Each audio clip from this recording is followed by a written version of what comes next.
Mon bonheur est mon droit. J'accepte le bonheur. Je peux exploiter ma source de bonheur intérieur chaque fois que je le souhaite.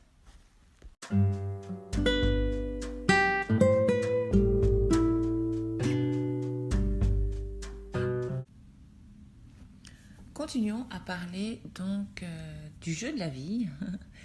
Et donc dans les autres épisodes, je vous ai déjà parlé donc de la création de l'avatar, ce que c'est le jeu de la vie, et qu'en fait au début nous sommes là pour jouer. D'ailleurs on le voit parce que les enfants sont joueurs, ils sont souriants, ils sont toujours heureux. Les seules fois où les enfants pleurent, c'est quand ils ont besoin de se faire comprendre ou quand il y a quelque chose qui ne va pas. Mais en général, l'enfant est joyeux et toujours dans l'instant présent. Et ça, dans le jeu, nous l'oublions et on commence à s'endormir, on va dire, dans le jeu, parce que on commence à imiter les autres joueurs. Au lieu de rester tel qu'on est, comme quand on était enfant, parce qu'en fait, l'enfant, les premières années de la vie, il est toujours dans l'instant présent. Il n'est jamais dans le passé, il n'est jamais dans le futur, en général.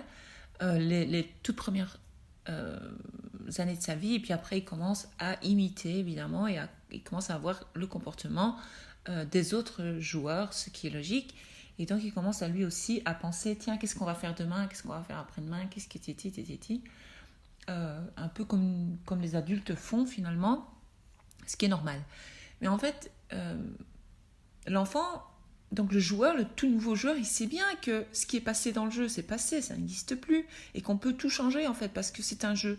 Et on peut modifier certains décors, on peut modifier certaines choses, on peut choisir les personnages avec qui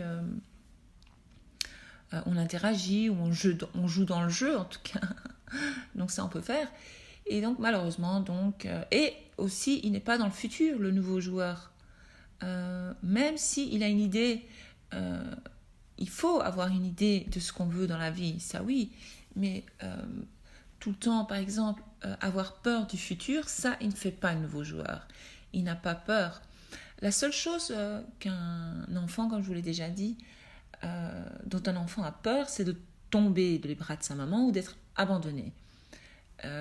Ou quand il ne sent plus sa maman, puisque l'enfant, lui, le bébé, il vit encore avec cette intuition, cet instinct, il l'a en lui. Et donc dès qu'il sent que sa maman s'éloigne un peu, ou celui qui s'occupe de lui, en tout cas la personne qui s'occupe de lui, eh bien à ce moment-là, il a des peurs. Et donc c'est pour ça que l'enfant a souvent besoin d'être près de ses parents ou près de la personne qui l'élève, en tout cas. Enfin voilà, la personne qui s'occupe de lui. Alors, c'est fun parce que, vu qu'il y a d'autres personnages dans le jeu, mais eux, les pauvres, comme nous-mêmes, on va pas dire les pauvres, mais bon, voilà, c'est comme ça, ils sont tous pris dans le jeu, ils pensent qu'ils savent tout mieux que ce nouveau joueur. Alors, ils vont commencer à influencer le joueur. Et ils vont commencer à le programmer, si vous voulez. Donc, c'est fini. Il est dans le programme du jeu. Il commence à se faire avoir dans le jeu. Et donc, il se fait programmer par d'autres qui ont été programmés aussi, qui, eux, pensent que c'est bien. Ils ne voient pas le mal. Donc, ils reprogramment cet avatar qui, finalement, l'avatar à la base, si vous vous souvenez bien, il a bien choisi son avatar pour une raison bien précise. Il sait pourquoi il est là, il a une mission de vie.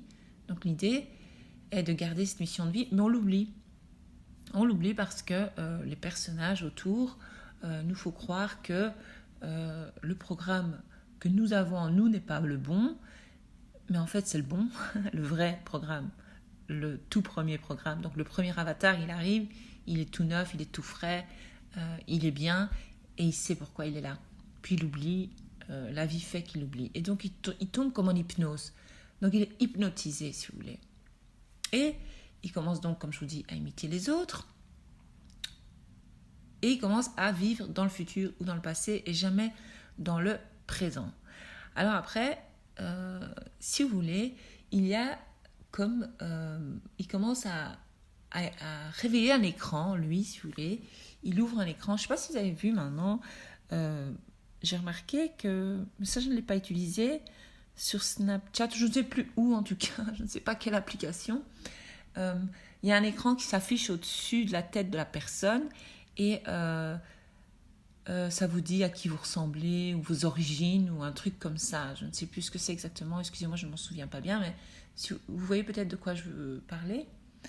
Eh bien, hop, qu'est-ce qu'il fait l'avatar, donc le joueur, votre avatar ou mon avatar, donc votre personnage, il commence à allumer cet écran tout le temps au-dessus de sa tête, enfin au niveau du front qui a cet écran en fait qu'ils l'ont mis dans l'application. Eh bien, à ce moment-là,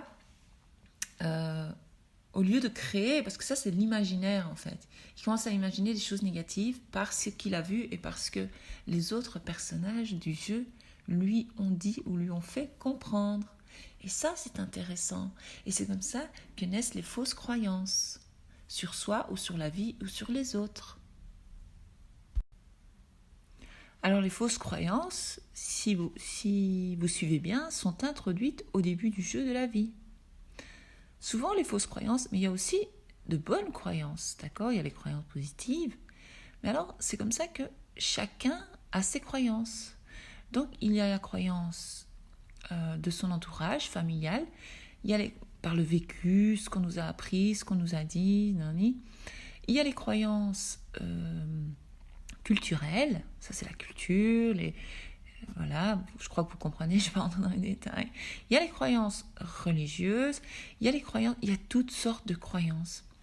Mais alors, il y a aussi des croyances parce que les autres nous ont dit « Ouais, t'es nul, ouais, t'es pas capable, ouais, tu sais pas, ouais, t'es gros, ouais, t'es laid, ouais, ou alors t'es beau, t'es belle, t'es intelligente, enfin voilà, tout ça. » Et donc certains parents arrivent à introduire ça dans l'enfant en positif, mais sans le faire exprès parfois, ou exprès, ou je ne sais pas ce qui se passe. Donc les autres personnages du jeu introduisent de fausses croyances dans le personnage principal qui est vous. Parce que vous êtes, donc chaque personne est le personnage principal de son propre jeu, si vous voulez. Mais alors il est influencé par les autres personnages du jeu, c'est ce que j'essaie de vous dire. Ce qui crée, évidemment, les fausses croyances, les blocages, on peut appeler ça aussi les croyances limitantes, croyances limitatives, ce qui crée des blocages mentaux. Alors après, qu'est-ce que ça devient ? Eh bien ça devient nos pensées, nos croyances à nous, à notre avatar. Alors, ces croyances-là ont un grand pouvoir sur nous et nous influencent dans notre vie de tous les jours et à vie même. Notre vie, toute notre vie. Et puis on se demande, tiens, pourquoi je me sens mal, pourquoi je ne me sens pas assez intelligente, je ne suis pas assez créative, je n'ai pas de talent, je suis moche, je suis tic, je suis ci, je suis là. Toutes ces fausses croyances que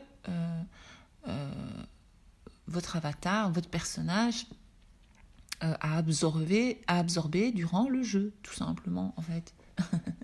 Alors, cette fausse croyance, vous l'avez bien compris, elle nous fait croire que nous ne sommes pas capables de certaines choses. Elle nous fait croire que le bonheur n'existe pas. Vous êtes nombreuses, vraiment nombreuses, à me dire que le bonheur, être heureuse, ce n'est pas possible. Mais si, c'est possible. Ça aussi, c'est une fausse croyance. C'est une croyance donc limitante que les autres joueurs du jeu vous font croire donc, pendant votre petite enfance ou pendant votre vie, en tout cas pendant les premières années de votre vie, et aussi par après. Et alors souvent, une fois que cette fausse croyance est introduite dans notre cerveau, dans notre tête, et donc votre avatar, votre personnage, ben vous en fait, ou moi, ou voilà, on y croit. Et alors à chaque fois, il va y avoir des événements dans notre vie qui vont nous rappeler ça parce que nous y croyons, puisque c'est une croyance. Donc à chaque fois, nous serons mis face à une situation qui nous rappellera à chaque fois cette fausse croyance sur nous-mêmes. Et donc l'idée est d'allumer cet écran et tout doucement, parce que vous devez comprendre que c'est vous le maître de votre jeu, c'est vous qui avez les manettes en main normalement. Parce que pendant le jeu, ce qui s'est passé, c'est que vous avez lâché les manettes et vous avez laissé le jeu vous guider. Vous avez laissé le jeu jouer avec vous en fait. faire de vous ce que vous voulez. Donc vous êtes devenu comme Pinocchio. Je suis devenue tout le monde, c'est tout le monde, chaque personne. Hein. Je ne dis pas que c'est vous particulièrement, c'est tout le monde. Et donc avec le temps, qu'est-ce qui s'est passé? Eh bien, je ne sais pas si vous voyez le personnage de Pinocchio. Eh bien, c'est quelqu'un d'autre qui le dirige. Alors, tu vas à l'avant, vas à l'arrière, mets le bras en avant, bras en l'air. Enfin, une marionnette du moins. Alors, nous devenons la marionnette du jeu. Donc, nous devenons, dans cette vie, ici sur Terre, une marionnette en fait. Si vous comprenez ça, c'est top. Parce que si vous comprenez la marionnette, elle peut reprendre son pouvoir, couper les ficelles, clac, clac, clac, et reprendre les manettes, les ficelles elles-mêmes, et diriger sa vie elle-même.